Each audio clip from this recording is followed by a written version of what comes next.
Hello mga kabartudes, maganda pa rin tayo, magandang pogi at maraming salamat po sa lahat ng mga naghihintay ng aking tarot reading. As of now, may bibigay ko po sa inyo ang pagbabasa natin ng tarot reading kay Kong Marcoleta. Dahil si Kong Marcoleta ang aurahan ko at na kikitaan ko ng pagbasa. Kailangan natin na malaman kung ano ang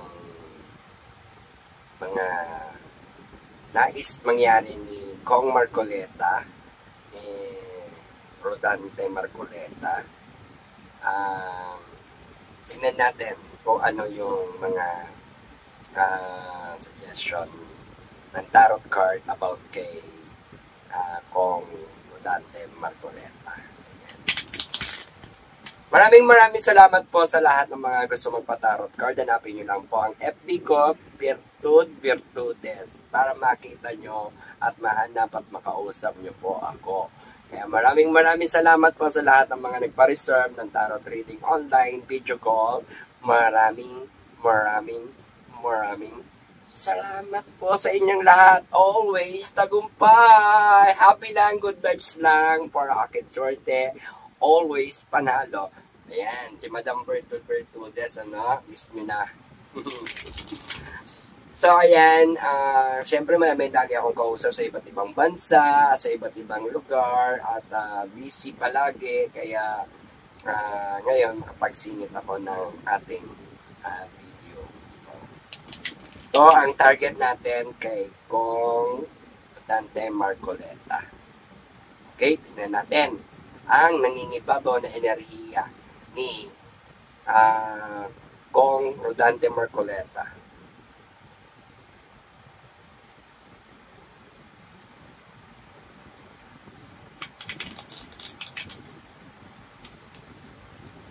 And shout out po sa mga client ko sa iba't ibang bansa. I love OFW at sa iba't ibang lugar. Maraming salamat. At di ko kayo may isa-isa kasi napakadami nyo. Ayan.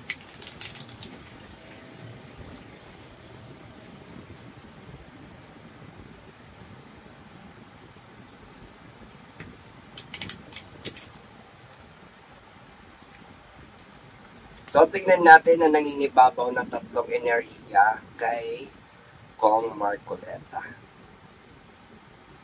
Ayan.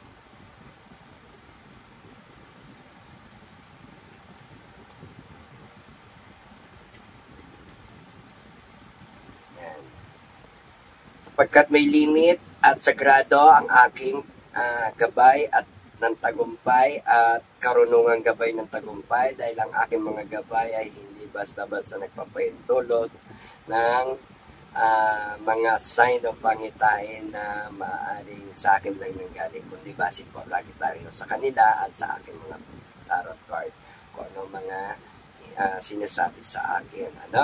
At sa lahat po ng mga inspiration ako at na-inspired sa akin at naging tarot card reader na rin, pagpatuloy nyo lang ang inyong mga mabubuting gawa. Huwag kayong luminya sa mga masamang gawa. At maraming salamat at ako'y naging bahagi ng inyong paghanga o kahangaan sa inyong sarili. At maraming salamat po. Okay, kay Kong Rodante Marcoleta, ito ang tarot card niya at ang tatlong enerhiya na nangingibabaw na mataas at nangyayari. Okay.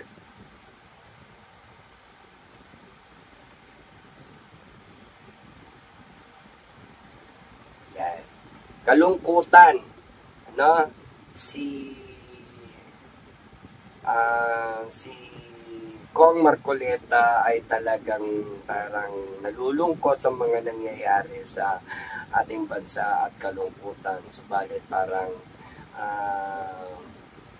isa pa rin siyang tatayo at gusto niyang maging maging tanda ng kanyang mga ginagawang kabutihan ay tanda sa mga susunod na henerasyon or siya ang kakitaan. Yan. Lalo na yung ating mga generation. Ayan. At si Kong Marcoleta ay nananalo sa mga pagsasatama ng mga tamang mga sinasabi at nais gawin. Gusto niyang itayo muli ang bansang Pilipinas at ang mga senado at ang mga batas dahil ang batas ay nawalan na ng mga parang binaboy or nasira na ang batas, nawalan na. So gusto ni Kong Marcoleta na maibalik yung mga takda at saka itinakdang mga batas na tama at dapat sundin at hindi dapat baluktutin ang mga tuwid sa batas. Kaya suportahan natin si Kong Marcoleta sapagkat siya ay focus na tumutulong sa ating mamamayang Pilipino, sa bawat Pilipino at sa ating bansang Pilipinas sa kaayusan ng mga problema. Yan. Siya po ay nalulungkot, naluluksa at sa sakripisyo niya ang kanyang buhay at ang kanyang trabaho at siya ay susunod lamang sa mga batas na kanyang nais ipatupad. Ayan, maraming salamat po sa inyo. Ayan na, gusto ni Kong Marcoleta na ibangon tatlong uri ng pagsubok at laganap na pagsasaayos ni Kong Marcoleta sa mga sitwasyon. Gusto niya itayo muli ang bagong Pilipinas at mangyari yung matapos ang kaguluhan. Kaya suportahan natin si Kong Marcoleta, ha? Ayan. At syempre, marami siyang mga pagsubok sa mga larangan ng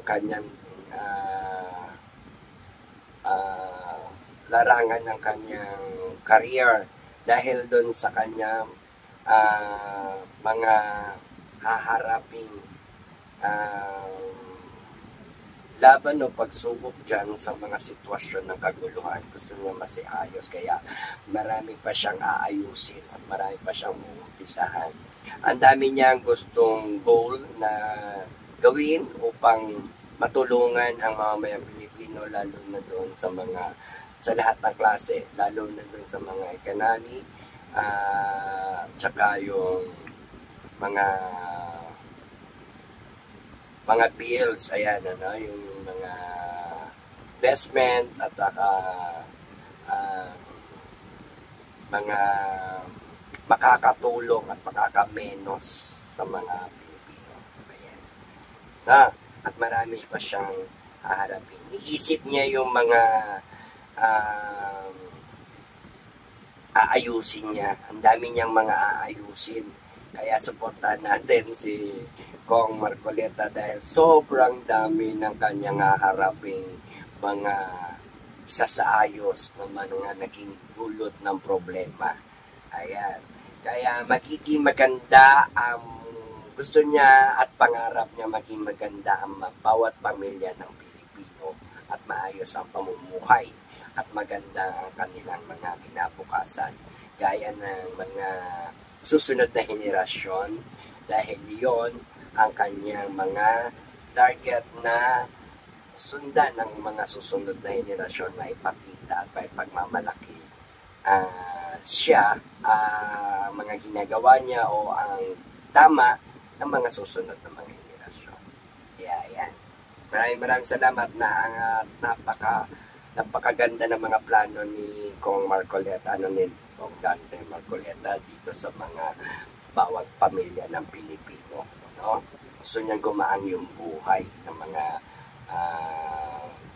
pamilya ng bawat Pilipino or ng mga tao, lahat ng mga Pilipino. No? At gusto niyang maging payamanin ang pamumuhay ng mga taong hirap sa kabuhayan o pamumuhay.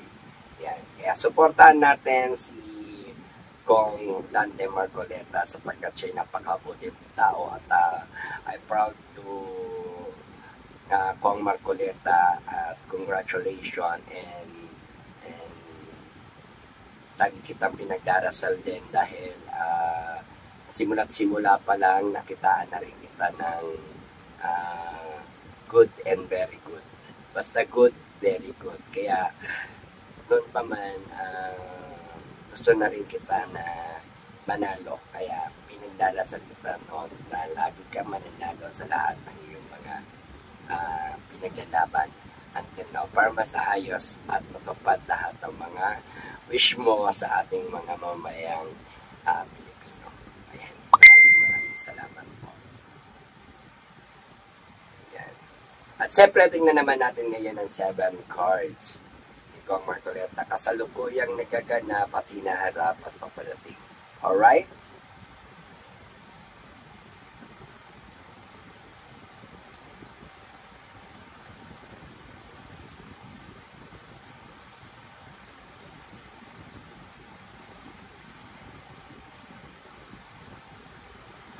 So, tingnan natin ang pitong card ni Kong Marcoleta. Ayan. Siya ay nakapokus sa financial o pera. About issue tungkol sa financial at pera, kung paano ba niya babalansihin ang mga kaperahan, no? At kung paano niya matutulungan sa pamamagitan ng pagbabudget ang mga tao at ang lahat ng budget ng ating Pilipinas. Parang gano'n na ang total impact ng issue tungkol. So kahit nahihirapan siya o may nahihirapan si Kong Marcoleta na mag-adjust o budgetin ang kagustuhan o nais niya na maging mababa ang mga bilihin, na maging mababa ang mga bayarin at mababa rin ang mga lahat ng mga gastusin. Yun talaga ang pinagpupukosan niya at more practices pa niya na masaayos lahat ang pagbabalanse, no? Kung paano niya paiikutin at paikutin ang mga mamamayang Pilipino sa kanilang mga budget o pera at matulungan ng mga mamamayang, ang mga mahihirap kung paano mag-budget sa pera at paano makamenos. Yan. Yan. Yan. Si Kong Marcoleta ay palaging parang laging nag-iisip din sa expenses, financial, and money or kaperahan, ibig sabihin ng mga total equivalent. Yan, mga ganyan. Mathematicals, nandyan na yung mga paano niya maibabalik ang mga value ng pera na makakababa at makakatulong sa mga mahihirap. Yan, siya ay malakas, subalit magkakaroon siya at maatangan na responsibilidad at abilidad sa mga kalaban, no? Kaya si Kong Marcoleta ay super strength. Ibig sabihin malakas, powerful, kaya very good at napakaganda ng powerful. Yun talaga ang thank God natin na meron tayong Kong Marcoleta na talagang lumalaban at matapang at may paninindigan, no? Yan, wait. Yan.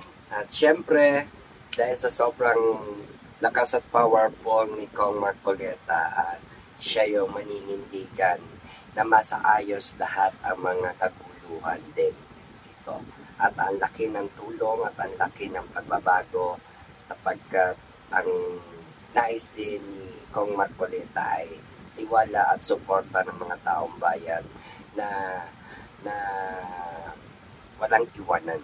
Ayan, nandyan palagi ang kanyang paninindigan at lakas. Kaya supportahan natin si Kong Marcoleta dahil marami talagang siya makakalaban at very strong at malakas siya. Super, no? Marami rin mga nagpapayo sa kanya or subalit mas pinakikinggan niya yung tama at ginagawa niya yung tama. At sa lahat ng mga kakalabanin o makakalaban niya, bawang nasa batas lamang at saka sinusunod ang batas. Yan po. Kaya maraming salamat po sa inyo. At syempre, marami rin siyang itinanim, ngunit hindi niya alam kung for goods lahat ang kanyang maaani. Subalit siya ay dumating sa punto na harapin niya mga problema ng taong bayan, ang problema ng bansa, at ang problema ng mga politiko at admin or gobyerno dahil siya ay hindi pa huli ang lahat dahil siya yung kahit may edad na ay lalaban pa rin parang President Duterte na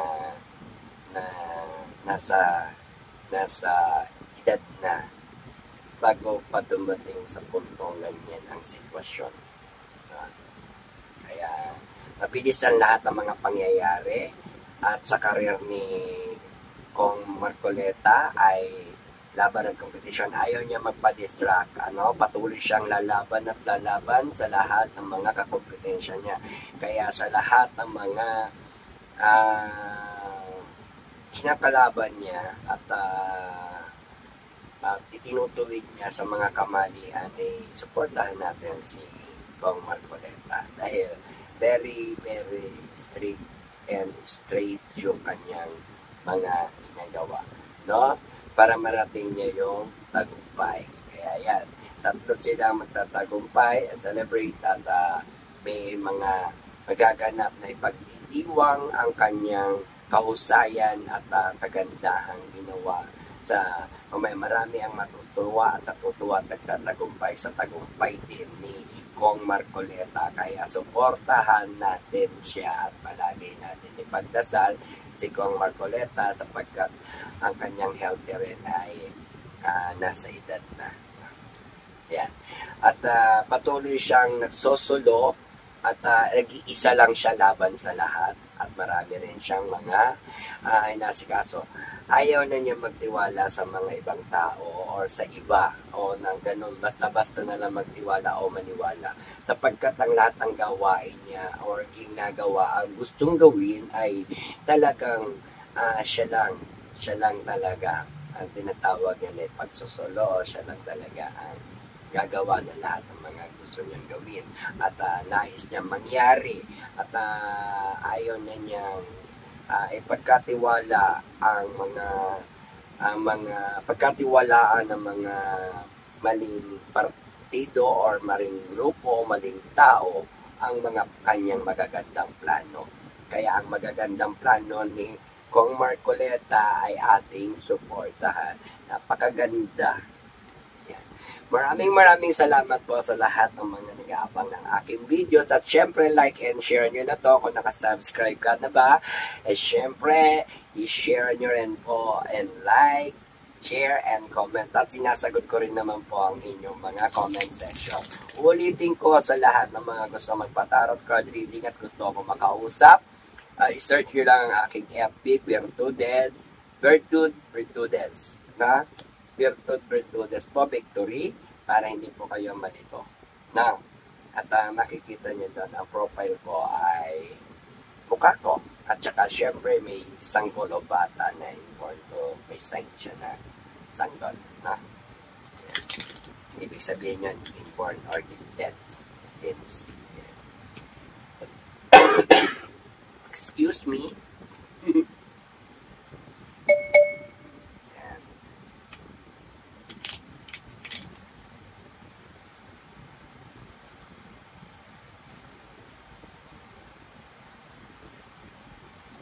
Tingnan po natin ang tanong. 5 katanungan.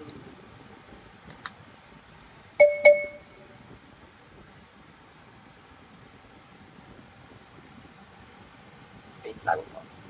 Ayan, nakat ko kasi dahil dami kasing nagchat-chat at tumatawag ng mga client ko.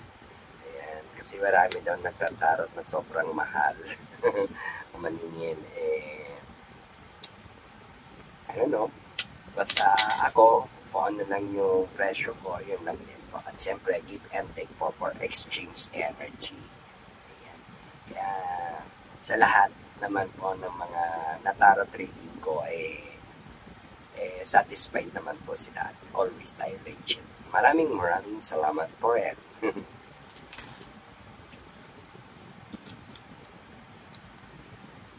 Ayan, tingnan natin ang 5 katanungan kay Kong Marcoleta. Okay. May magtatanong pa ba tayo?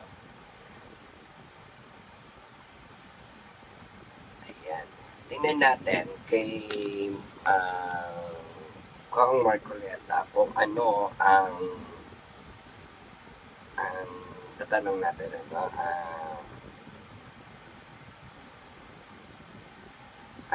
tungkol kay President Duterte, no? Matutulungan ba ni Kong Marcoleta na mapauwi si PRRD? So, tingnan natin sa card. Number of 4. No?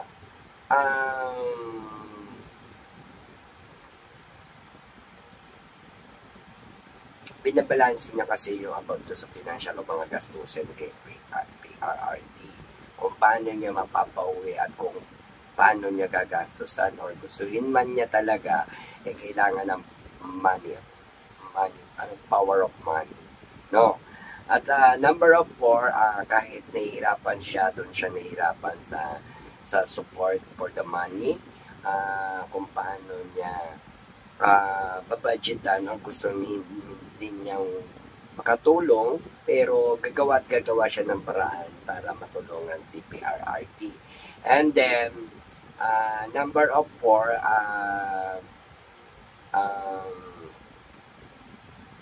madugong labanan yung kanyang haharapin tungkol kay PRRD. At may mga laban na talagang ipaglalaban ni Kong Marcoleta yung mga issue, no? At bilang batas, ayan, at nasasaad sa batas, ano, at pagsunod sa batas, no?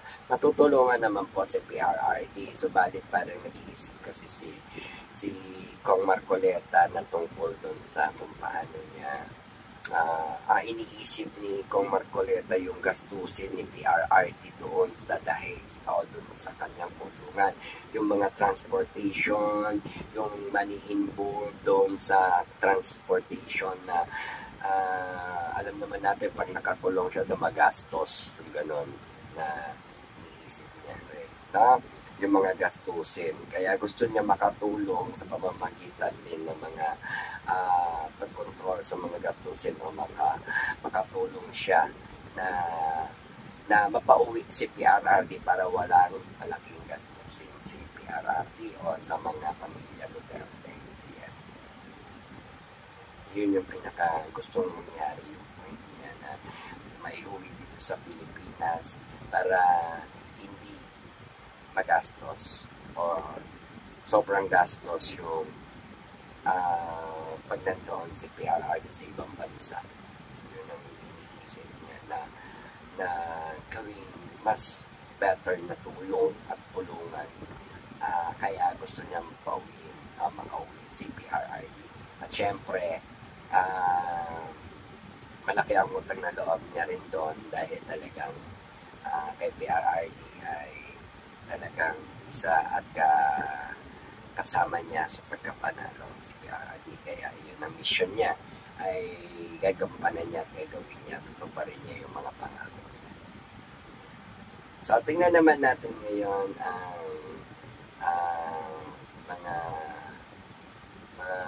mga ano bang pagkatao ni Kong Marcoleta. So, tingnan natin ang pagkatao ni Kong Marcoleta. Number of 6. Very center of attraction. Ibig sabihin, very bright and great si Kong Marcoleta. Napakatalino, napakahusay, napakabait at napakaayos lahat ng mga sinusunod niya, tinatrabaho niya dahil sumusunod lamang siya sa batas at kung ano ang tama, yun ang kanyang ginagawa. Sa mga grupo, siya magna-number 1 na parang center of attraction. Ibig sabihin, sa mga group niya o grupo niya or basta sinasabi sa samahanan, sa kongreso, sa lahat ng partido niya, sa mga partido niya, ibig sabihin sa mga member niya, kasi group to no? At siya yung center of attraction. Maaaring siya rin ang maging leader. Ayan. Siya ang magiging center of attraction o leader. Mayroong mga bagay na much more pa magiging leader si Kong Marcoleta. Dahil susuportahan siya ng mga grupo at siya ang number 1 and center of attraction and highest rate sa mga tiwala at paghanga sa kanya sa mga ginagawa niya. Siya gusto lang magiging leader. Kaya pwede rin siya maging presidente. Ayan. Kasi leader. Siya yung leader and then siya yung magpapollow the leader yun, sa mga group niya. Ayan. Kaya magaganda ang sinasabi ng tarot card. And next, ito kasi by group, kasi bubuo daw si Kong Marcoleta ng grupo, pero maring siya rin ay mag-promote or malagay sa pagiging leader. Puro ha-handle niya siguro, puro mga leader. Siya yung leader or tinatawag na head. Ayan.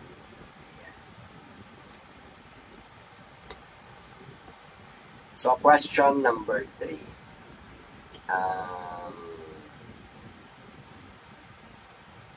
Pwede natin tanong kay Kong Marcoleta.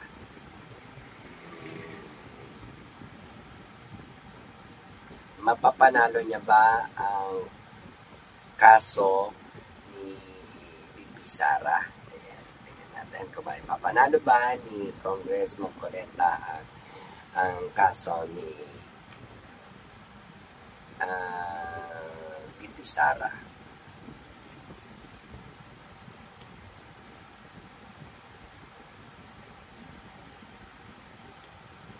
Sinasabi dito, yes, kasi ito yung issue tungkol sa confidential funds. Confidential funds ba tawag na? Confidential funds.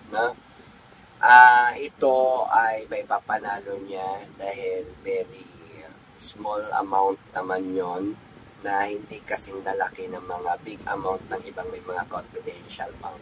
And then, very clear ang kanyang nakikita at saka may papanalo niya dahil talaga namang wala naman talagang issue kundi puro bahid lang ng politika at walang basihan o katotohanan ang mga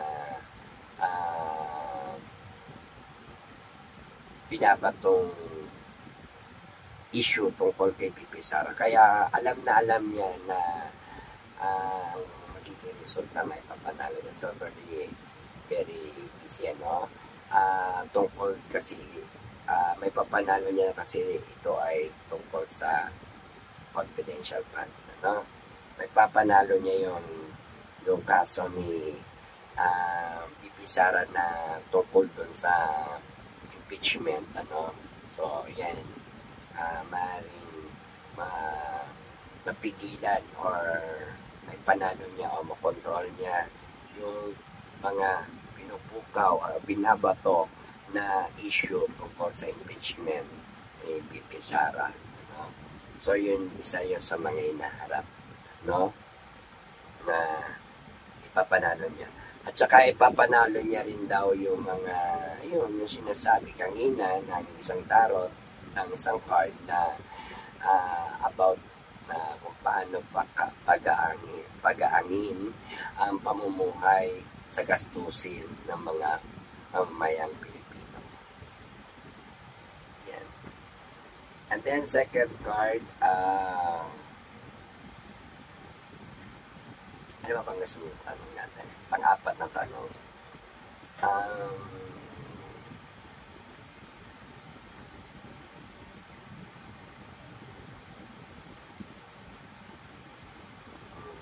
Anong gusto nyo tanong kay Kong Marcoleta? Kasi ako din nagtatanong. So, tingnan natin ang ika-apat na tanong natin. Magiging successful ba sa lahat ng pagtatrabaho sa Kong Marcoleta? Yan. Kung successful ba lahat yung kanyang yes, dealing and transaction, ano? Magkakaroon ng mahirap na transaction pero mangyayari ang gusto niya mangyari at magiging successful naman.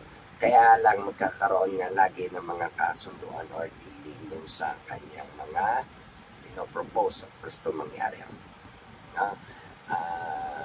Magiging successful kapag nakipag-deal at walang kokontra sa kanya ang mga membro or tulad niya o mga kasama niya sa Senado or gobyerno, no? Sa Congress, no? Kaya lahat po ay may sasaayos isa-isa ni Kong. Nawa naman na maging successful, no? Ano naman ang pwedeng mangyari sa mga hinaharap ni Kong Marcoleta? So, tingnan natin. Ayan. Observation at saka pag-asa. Kapit lang. Kaya lahat ng mga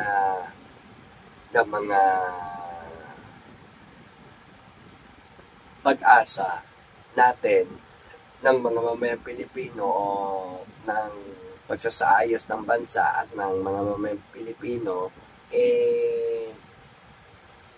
kapit lang kay Kong Marcoleta upang masuportahan siya at magampanan niya ang pag-asa ng mga taong bayan na sumibol at gumanda yung kinabukasan na for the future. Ang magiging resulta nito as in pag-asa. Huwag siya mawala ng pag-asa at tuloy-tuloy lang dapat din ang suporta ng mga tama sapagkat pag-asa din ni Kong Marcoleta ay nasa pag-asa din ng mga taong bayan. Kaya lahat ng bumoto sa kanya ay suportahan ng todo-todo talaga and then I pray na maging matatag siya at good health and then matapos niya ang lahat ng mga gusto niya tapusin. Kaya madugo man ang mga labanan sapagkat sinasabi sa tarot card na hirap siya magbigay ng tiwala at lalaban siya ng solo flight kung sakasakali at kung kinakailangan. Gagawin niya lahat ng dapat yung mga ang dami niya pinangahawakan at maaaring gawing sandata o tulong sa pagsakip sa kahirapan ng ating mamayang Pilipino at ng bansang Pilipinas. And then I think then na uh, pwede siya maging presidente ng Pilipinas, si Kong Marcoleta, no? Nakikita ko na vision ko na isa siya sa pwede maging presidente ng Pilipinas. Sa lahat ng mga naniniwala at di naniniwala sa akin, nasa sa inyo po yan. Para po sa lahat ng mga kaalaman at karunungan, hindi lang po basta kaalaman, pati ang karunungan dapat natin malaman. Sapagkat sagrado ang aking mga karunungan, gabay ng tagumpay, kaya hindi pwedeng abusuhin, hindi pwedeng pangunahan, hindi pwedeng samantalahin, at hindi rin pwedeng lokohin. Kaya bawal ang maling gawa. Kaya lagi lang tayo sa tama at maging totoo at sa katotohanan. At syempre sa lahat ng mga sumusuporta ng video ko, maraming salamat po talaga sa inyo lahat. At malapit na tayo mag 24K at hindi naman po ako nagmamadali at nagpapasikat sa social media sapagkat may limitasyon ang aking mga pagkatarot, reading at pagbibigay sa inyo ng video dahil hindi ako basta-basta nag-upload na iniintay ko lagi muna yung resulta at yung mga nangyari, kaya balik-balikan nyo ang aking inuulit-ulit ko. Naalala ko yung nagko-comment dyan na paulit-ulit daw, di rin daw maintindihan. Yun na nga, paulit-ulit na hindi pa naintindihan. Diba? Grabe naman siya. But, sa lahat ng mga nakakagets at saka pulot ng mga aral at gabay dyan sa aking mga tarot card, tuwing gabay lamang, Siyempre, first God, second guide and idea, mas makapangyarihan pa rin ang ating Panginoon Diyos at patuloy tayo manalangin, ating panalangin natin ang ating bansang Pilipinas sapagkat sa panganib at kaguluhan at kadiliman ang ating bansa, wag naman dapat mangyari yung mga ibang nabibisyon ko, nakikita ko na baka maagaw sa atin ang bansang Pilipinas. Yan na kinatatakutan natin. At maging alipin na lang ang mga Pilipino. Kaya wag naman dapat yung pabayaan at wag natin dapat pabayaan. Suportahan natin ang ating mga tagapagtanggol ng ating bansa at taga-ayos at magaling mamuno at matalino at hindi gumagamit ng mga dahas o gera na panlaban, kundi diplomasya at pakikipag-usap ng maayos sa mga kapwa, sa ating mga kapitbahay na bansa. Ayan. At nakakalungkot kasi kung madamay ang ating bansang Pilipinas sa mga gera, sa pananakop ng ibang mga bansa, at ang mga Pilipino ay maging alipin. Gusto ba natin yun? Kaya huwag naman dapat mangyari yun sapagkat napaka saya at may kapayapaan ang mga Pilipino sa sariling bansa, hindi alipin, Kaya huwag tayo magpaalipin sa ibang lahi o ibang bansa upang hayaan silang masakop or madamay ang ating bansa sa kaguluhan o gera o maging bahagi ng kaguluhan nila. Kaya patuloy nating ipanalangin na maayos ang Pilipinas at ang mindset ng mga tao magkaisa, hindi na magdalawang panig sapagkat ang nakakatakot ang mangyari dahil sa mga ganyang gawain na ginagawa ng mga tao ay maaaring mapabayaan na ang bansang Pilipinas at maging alipin na ang bawat Pilipino ng mga dayuhan at kontrolin ng mga Pilipino. Kaya sa lahat ng mga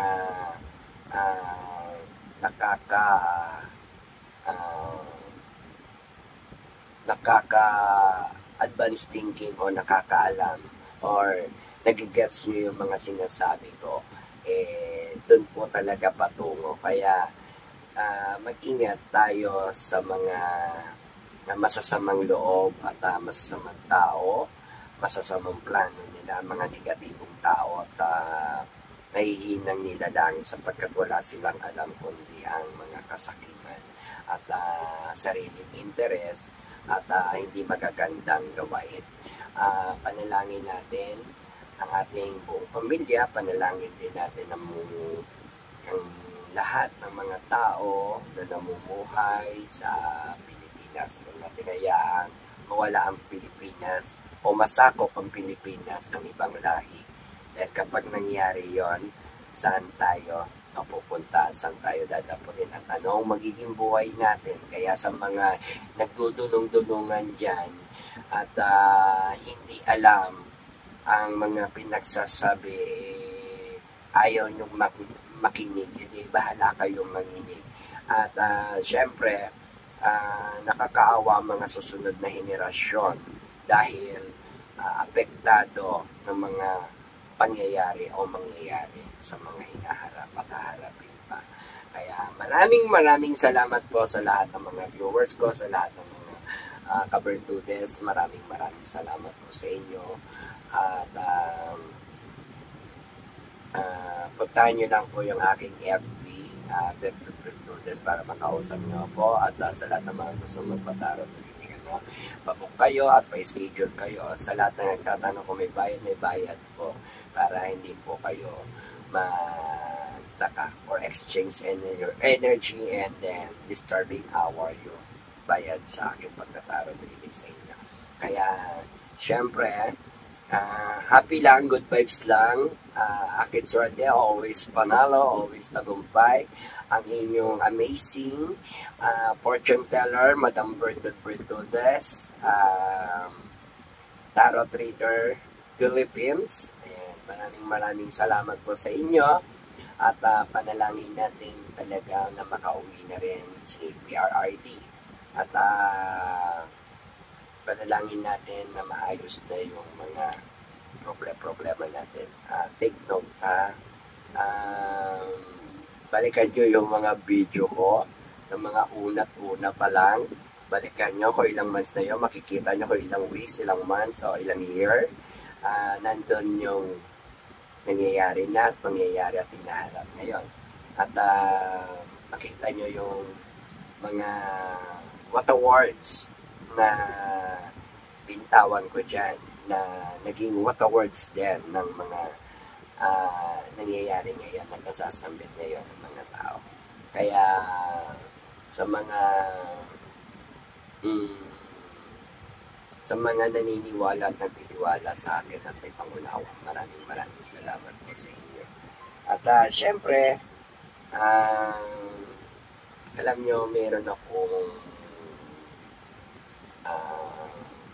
share sa inyo na nabivision ko kasi na wag na dapat patagalin ang mga kasamaan sa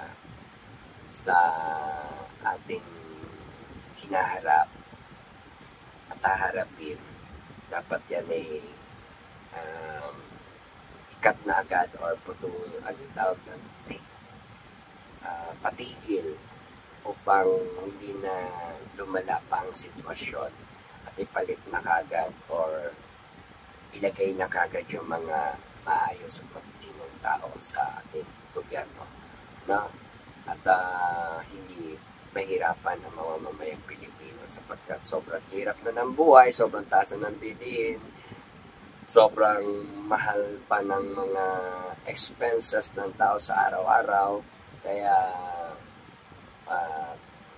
sakit pa ng mga kaanak o magkamag-anak o mga isa sa mga kasambahay ng pamilya, maintenance lang, mahirap na, kaya sobrang hirap ang dinadanas sa mga Pilipino. Kaya pray tayo, just pray, kapit lang. Walang imposible sa Diyos dahil Panginoon, lahat nakikita yan, lahat. Kung saan may mabigat, sobra sa timbang, binabawasan yan. huwag tayong hihigit o lalabis or higit sa kanya o lalabis sa mga sinasabi niya or mga sa batas ng Diyos. Ayan, hindi lang sa batas ng tao. Kaya mas mangibabaw sa atin ang maging maka-Diyos at makatao at maka-Pilipino. Pag-ibig ang maghari sa atin at magkaroon tayo ng peace of mind, kapayapaan ng ating bansang Pilipinas sa lahat po ng nakikita ko na takbo ng 6 na taon ng admin natin so kailangan pa bang patagalin? Naka 3 years na, so another 3 years pa ba kailangan? So may mga minsan nakakapag-isip tayo na ano bang kailangan talaga, pag-isan ang problema or solusyonan na agad ang problema. Dapat solusyonan na agad ang problema para hindi na tumagal. Diba? Kaya sa lahat po dyan ng mga namumroblema at may maraming tanong at karamdaman, sakit o nais gawin, punta lang kayo sa akin. Matutulungan ko kayo at tutulungan ko kayo. Huwag lang pera hingin nyo sa akin. Wala ako yan. No?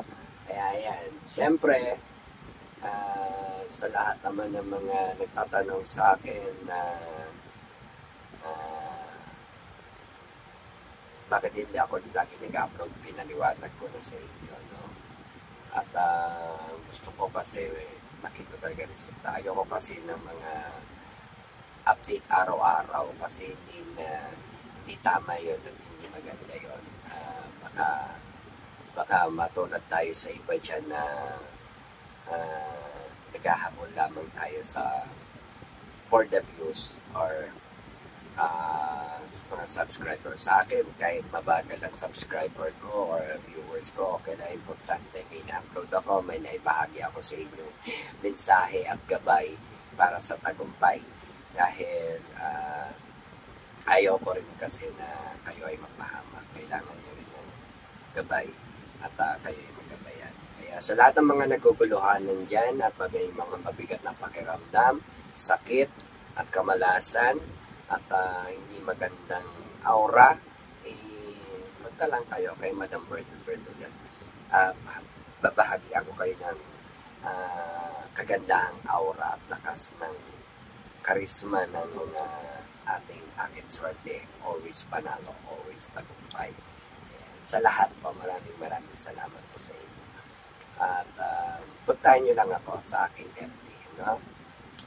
Actually, ngayon, delete pa rin ako ng delete ng mga trolls na yan kasi nag-report pa rin sila.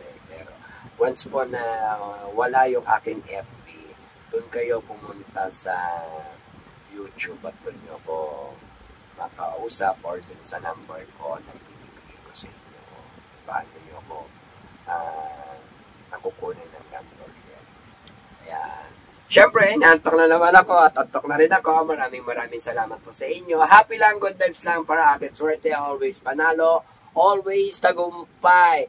Maraming salamat po mga kabertudes sa suportan nyo. I-like and share nyo na agad ang aking video para marami na makapanood. At maraming salamat. Shout out sa mga vlogger na nagbablog ng aking video at reaction video. At nakikita ko rin naman na okay, basta good, very good, wala problema, basta wala magiging problema sa akin. Thank you very much, and God bless, more power, more blessings sa inyo. Sa lahat ng mga gusto ko makausap, makontak, ready na kayo at one-on-one tayo, video call, ayan, tarot card reading, ayan, maraming salamat. Bertudes, hanapin nyo ang FB ko. At syempre, andyan naman sa comment nyo, sa reply ko yung cellphone number na binigay ko sa inyo. If ever needed. Pwede WhatsApp, Viber, and Imo. Ayan. Maraming salamat talaga. Ay, pahinga time kasi marami akong mga client talaga sa iba't ibang bansa, sa iba't ibang lugar, nakausap, kaya busy. Kaya kayong pong mga nag-chat sa akin, chat lang po kayo at kayo naman po ay aking masasagot. Paantay lang po ng aking reply na hindi po suplada si Madam Bertudes. Ano? Happy lang, good vibes lang para akin. Sorte always. Tagumpay! Yan, maraming salamat. More power, more blessing. Sa lahat na may mga sakit, dalangin ko na magsigaling na kayo at maging maayos ang inyong kalusugan at ang pamumuhay nyo sa inyong mga buhay-buhay. Ayan. Siyempre, don't forget to share and subscribe my channel. Thank you very much. God bless you. More power, more blessings.